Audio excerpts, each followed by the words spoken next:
नमस्कार दोस्तों, Ballia study platform में सुमन चौधरी आप सभी को स्वागत करते हैं। साथियों, आइए फटाफट मैंने यूपी टेट के लिए ईवीएस को शुरू कर दिया है, जिसमें हमारा 13 चैप्टर चल रहा है। आज का टॉपिक है हमारा वर्षा जल संचयन एवं पुनर्भरण। ये पुनर्भरण है, क्या है मित्र?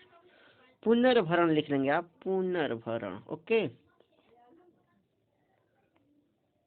पुनर्भरण आगे लिख लेंगे इसमें, ये हमारा टॉपिक है। ओके, चलिए इसमें अब लिखते हैं पहला पॉइंट।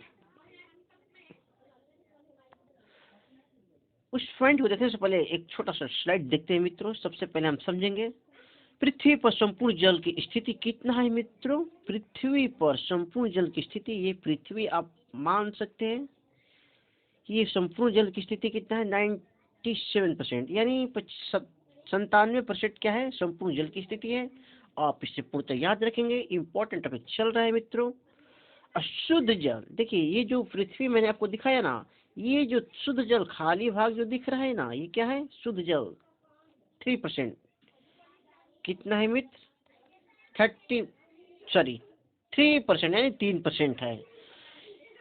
इस तरह से आप बिल्कुल इसे समझ गए होंगे। शुद्ध जल, ये जो हम पीते हैं जल, शुद्ध जल उसी को कहते हैं ना, ये शुद्ध जल है। इस तरह से आप समझ गए होंगे। शुद्ध जल 3% है पृथ्वी पर, और पृथ्वी पर संपूर्ण जल की स्थिति कितना है, 97%। चलिए अगला वीडियो इसमें देखते हैं।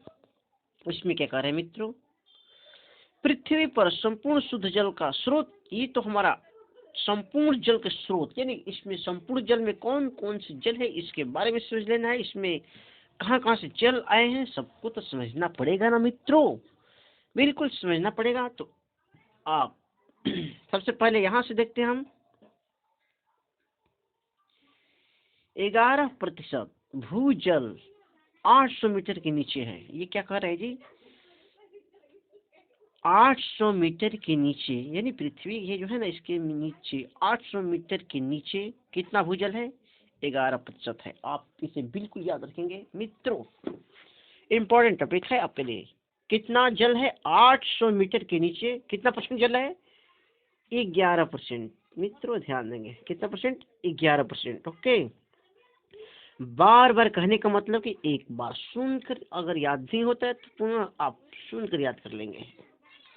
आइए इस ऊपर देखते हैं।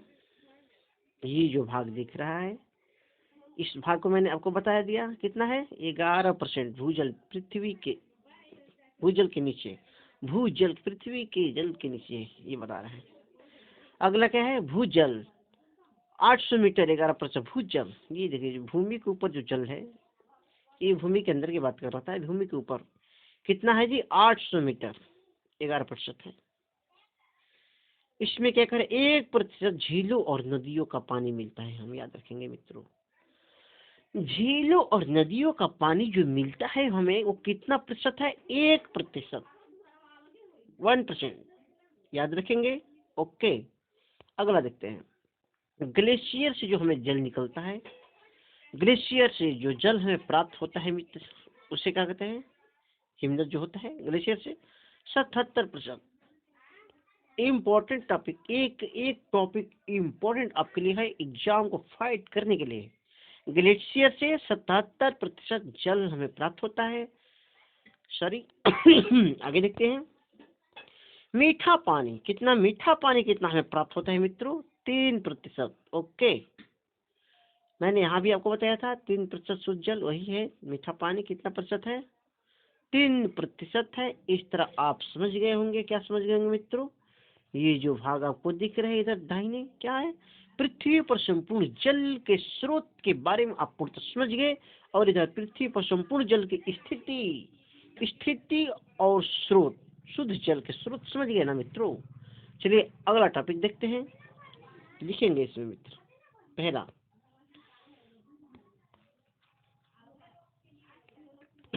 धरती पर पानी का मुख्य स्रोत वर्षा जल है।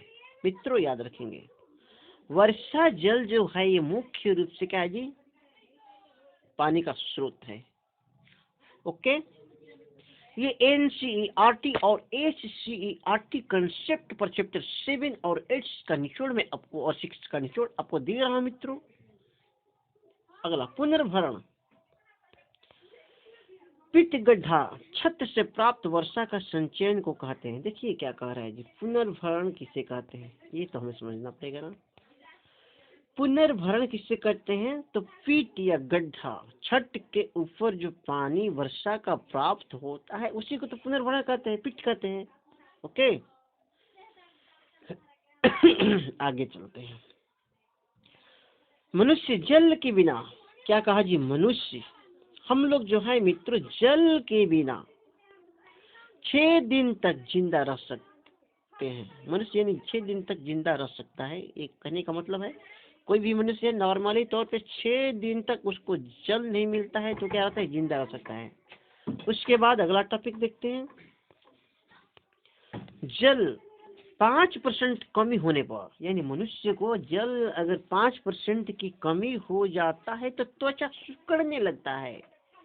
पूर्णतः समझ जाए मित्र, त्वचा क्यों सिकुड़ता है, जल को 5% की कमी होने पर। जैसे मुंह और नाक, होठ, मुंह नाक होठ आदि अंग जो है मित्रों ये कैसे सिकुड़ता है जी, तो 5% जल की कमी होने पर। इस तरह आपको जल पुनः याद रखना है।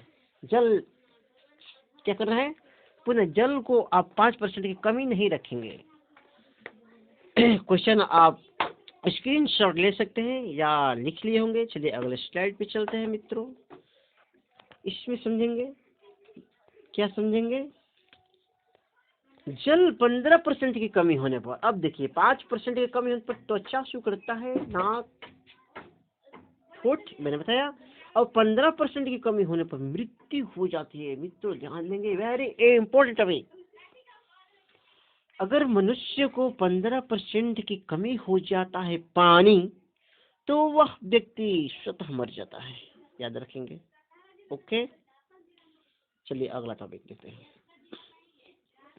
विश्व जल दिवस 22 मार्च को मनाया जाता है। आप इसे भर लेंगे, कब जी, 22 मार्च को। 22 मार्च को विश्व जल दिवस मनाया जाता है। ओके अगला क्वेश्चन में, भारत की जल नीति, क्या मैंने कहा, भारत की जल नीति 1987 में शुरू हुई।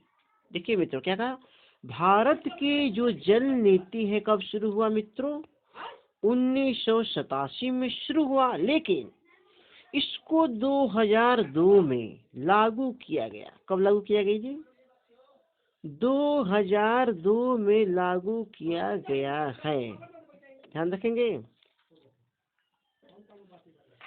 भारत की जल नीति कब शुरू हुई, 1987 में शुरू हुई, लेकिन 2002 में इसे लागू किया गया। इम्पोर्टेंट टॉपिक मित्रों ध्यान देंगे। अगर बल्ले स्टडी चैनल आपको अच्छा लग रहा है, पहली बार देख रहे हैं वीडियो को, आप झूम कर सब्सक्राइब कर लेंगे और वीडियो शेयर करेंगे। अगला टॉपिक समझते हैं। इसी के तर्ज पर यूपी में राज्य जल नीति बनाए गए हैं। किसके किसके तर्ज पे जी, भारत के जल नीति के तर्ज पे। ओके यूपी में भी क्या किया गया है, जल नीति को बनाया गया है, ध्यान रखेंगे, इम्पोर्टेंट भी है। अगला, राष्ट्रीय जल नीति में जल को दुर्लभ या बहुमूल्य माना गया है। देखिए क्या कहा, राष्ट्रीय जल नीति में कह रहा है कि पानी जो है ना अति दुर्लभ है।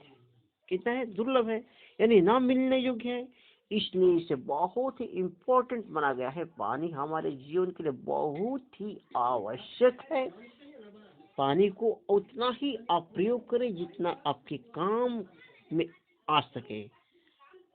काम से अधिक पीने योग्य पानी, जो हम मीठा पानी पीते हैं, उसको नष्ट न करें मित्रों। चलिए अगला स्लाइड देखते हैं। इस तरह से अब हमारा ये 13 चैप्टर क्या हो गया, समाप्त हो चुका है। अगर आप बलिया स्टडी चैनल को पहली बार देख रहे तो वीडियो को सब्सक्राइब कर लेंगे और एक बार झूम कर शेयर कर देंगे मेरे मित्रों, ताकि जो व्यक्ति चैनल को पढ़ नहीं पा रहे हैं उन्हें मिल जाए। ओके तब तक चलते हैं, धन्यवाद।